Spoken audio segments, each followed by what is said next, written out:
hojas del mármol, lo que apenas se veía, cayendo una y otra vez, como si aquellas vidas fueran el consuelo de aquel ser traicionado.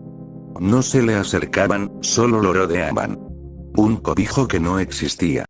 Un valle a su medida, uno que soportaría su caída.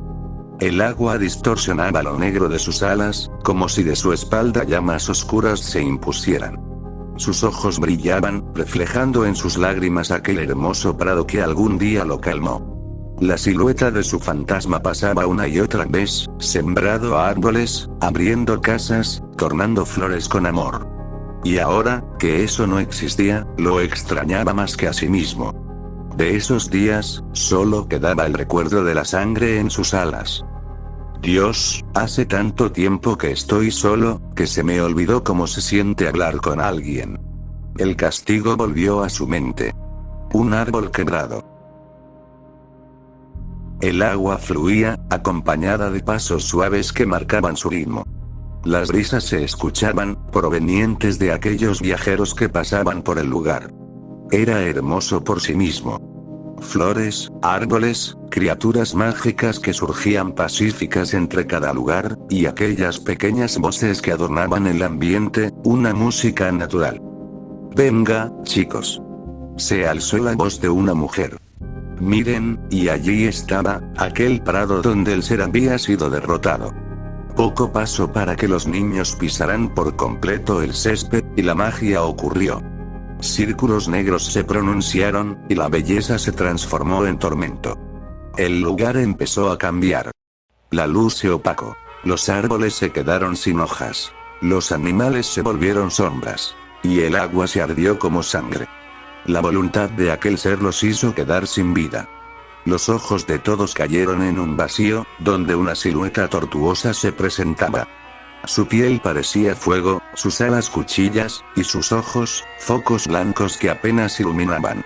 Hermoso, aterrador, poético, abrumador. Y con él, las risas murieron. Los veía, su rostro intangible los señalaba, sus cuencas luminosas los acusaban, y poco a poco, su mano los señaló. Su dedo se extendió entre las sombras, como si ambos fueran lo mismo. ¿Culpables? Los minutos pasaron, y el viento parecía ser el mismo que desde hace años. El prado volvió a su normalidad, pero aquel bosque había dejado de contener la vida de aquellos seres. Fue como un relámpago, duró más su estruendo que su luz. Y entre todas esas anomalías, el mundo fue obligado a abrir un espacio para aquel de cabello blanco que se pronunció. El sujeto de pasos cansados que jamás se hizo escuchar. Una queja ronca salió de su garganta. No puede ser, otra vez, murmuró, con un desdén que nacía más del hartazgo que del miedo. Han estado más activos que de costumbre. Con tranquilidad se agachó, y como por arte de magia, la tierra se deformó, demolido, y finalmente, aquellos niños desaparecidos fueron replicados como estatuas. Siluetas vestidas, y en su pecho, todas tenían un girasol, uno que apuntaba a la oscuridad donde aquella sombra apareció. Y él, solo se fue, sin dar paz a los caídos, como si el tiempo le diera las respuestas que él aún no conocía. Ajeno a todo ciclo, golpes y gemidos lo que se escuchaba en aquella habitación. La tranquilidad ausente se presentaba ante gritos amistosos que pronunciaban insultos. En el suelo, dos chicos movían sus manos con velocidad, concentrados en aquella luz que apresaba sus ojos. No, no, no. A la izquierda. Regañó el de pelos de punta. Y las consecuencias llegaron, en la pantalla un game over se presentó. Ambos miraron hacia atrás, buscando algo a la figura femenina que apenas aparecía en su mundo. Acostada, ojos azules los señalaron, como si la petición hubiera llegado a ella mucho antes de que se la pronunciaran. Compren lo que quieran, mencionó. Ambos chicos sonrieron, y sin dudar, aquel juego se llenó de recompensas, gemas y satisfacción. Vaya, con que esto se siente ser rico, habló Souta. Casi como si aquellas amistades se hubieran teletransportado de un momento a otro. Las risas continuaron, el juego se reinició mientras el sol bajaba lentamente, pero para ellos, su luz no existía. Sin darse cuenta, las acciones cambiaron con naturalidad, y en tranquilidad, el juego terminó, la película inició. Las risas acabaron, a veces volvían a nacer, pero no como entretenimiento, lo hacían como compañía.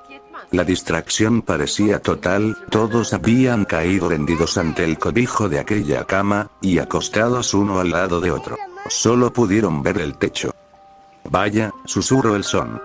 Se nos olvidó hacer el proyecto. Las palabras tranquilas fueron todo lo que se escuchó en la gran habitación. No importa, de todas formas, eres el favorito de los profesores, seguro te darán una oportunidad más. La queja de Souta escapó de sus labios, un suave reproche. Ante los oídos de Shikimori, aquellas palabras no eran más que parte del viento. Disociada, solo existía ella, y aquel sujeto de pelo de punta. Sus ojos recorrían cada parte de su rostro, apreciando desde la nariz, la frente, hasta sus labios. Como si analizara una obra de arte. El mundo no dejó de existir, solo cambió de forma. El aroma de la habitación, ahora el perfume de aquel varón, su cuerpo respondió solo, y sin saberlo, había quedado en trance. Shiki. El grito repetido de Kagami la regresó a la realidad. Y la visión, terminó, aquel sujeto que la atrapó. Desapareció como un brisa, como si lo que apreció no fuera nada más que un fantasma de lo que había. Sus ojos algo impresionados, voltearon alrededor, buscándolo con la preocupación brillando en sus ojos. Y a su frente, finalmente lo vio, allí estaba él, marcado de ese rostro inocente, viéndola con ojos confundidos. Apenas fue consciente de su posición, de su mano que flotaba donde debería existir la mano de lo que veía. No sabía cuándo se había movido.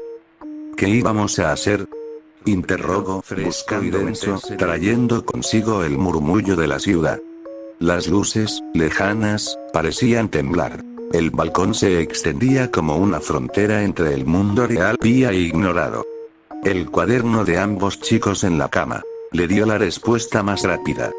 Sin palabras, afectada por el momento reciente. Se movió con lentitud. Su cuerpo aún atrapado en aquel trance. En su periferia, aquel pelo de puntas volvió a entrar, pero esta vez era diferente, era real, era él. Y aquella confusión se lo confirmó. ¿Estás bien? Interrogó Goku. No te veo no te veo tanto. Allí, la risa de la chica brotó, como si aquella explicación le diera vida. No fue gracioso, no fue lindo, solo fue él. Con eso basta, murmuró la chica. Así que deja de preocuparte por mí, cuando tú eres el que peor va de los tres, vociferó como si sus palabras fueran regla de oro. Sus manos se movieron con su voz, y la chica de siempre volvió, jalando la oreja del hombre a su lado. La tarea terminó. El reloj marcaba las 11 con pereza, y entre las hojas del cuaderno, los garabatos parecían extenderse como raíces cansadas. El silencio llegó sin avisar, y con él, el peso de la noche. Goku se estiró, dejando escapar un bostezo. Souta apagó la consola con desgano. Solo Shikimori se mantuvo quieta, mirando el reflejo de la pantalla apagada, donde aún podía ver sus rostros. Una imagen fugaz. Un respiro que no debía romperse. Ya está muy tarde, murmuró Souta. La voz fue un hilo débil, casi tragado por el aire. Abrieron el ventanal. El viento entró primero, fresco y denso, trayendo consigo el murmullo de la ciudad. Las luces, lejanas, parecían temblar. El balcón se extendía como una frontera entre el mundo real y algo que aún no sabía nombrar. Shikimori apoyó los brazos sobre la baranda. El cielo, cubierto por un manto de nubes espesas, parecía moverse con una intención propia. No era una tormenta, era algo más antiguo. Las nubes se torcieron, lentas, delineando figuras que solo existían cuando el viento pasaba. Sombras que chocaban, alas que se cruzaban, cuerpos que caían.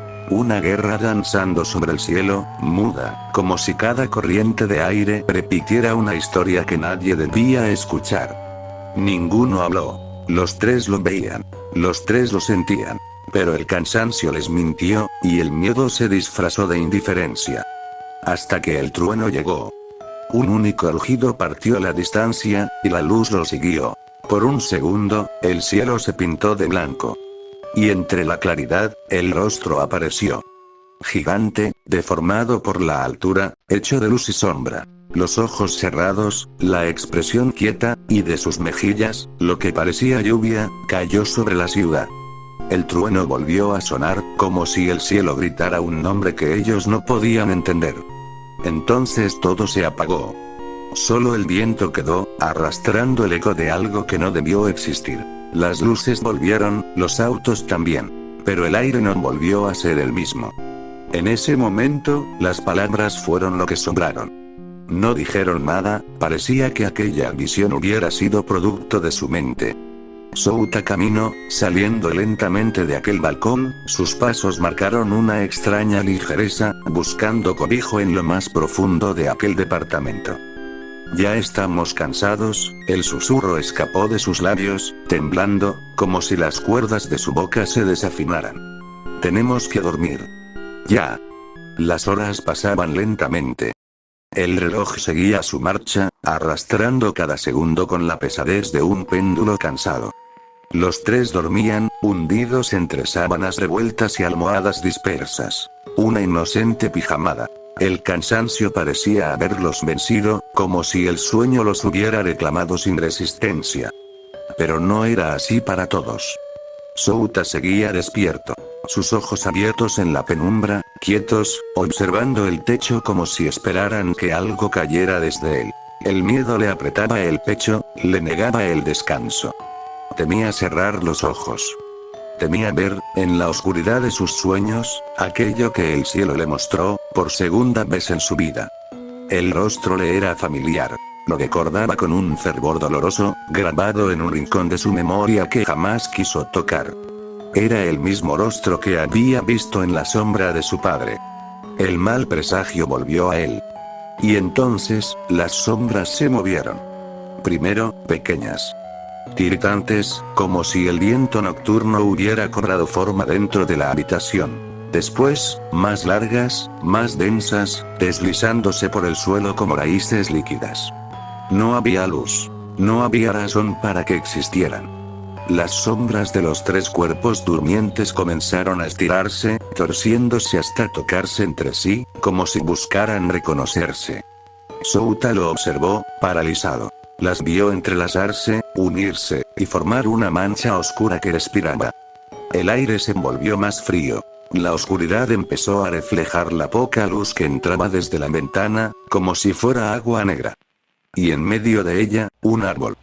Su silueta se alzó desde el suelo, ramificándose hasta rozar el techo. Era el mismo árbol. Aquel que lo había perseguido desde la escuela. Aquel que lo miró desde el cielo. Pero esta vez, no estaba vacío. Entre sus ramas torcidas, algo colgaba. Una figura humana, crucificada en silencio, con el rostro inclinado hacia abajo. De su espalda goteaba una sustancia oscura, como si la sombra misma sangrara. Souta quiso gritar, pero su voz se quebró antes de nacer. Solo el reloj siguió sonando, marcando los segundos con cruel precisión. Tic. Tac. Tic. Tac. Y cada sonido lo hundía más en aquella pesadilla que aún no había comenzado. Se formaba una y otra vez, siempre la misma figura. Siempre la misma tortura. Pero en cada una de ellas, algo cambiaba, la sombra de Goku se hacía más pequeña. Y por segunda vez, aquella sombra que el cielo le mostró, sonrió. Una sonrisa tan familiar, como la que le dio antes de matar a su padre.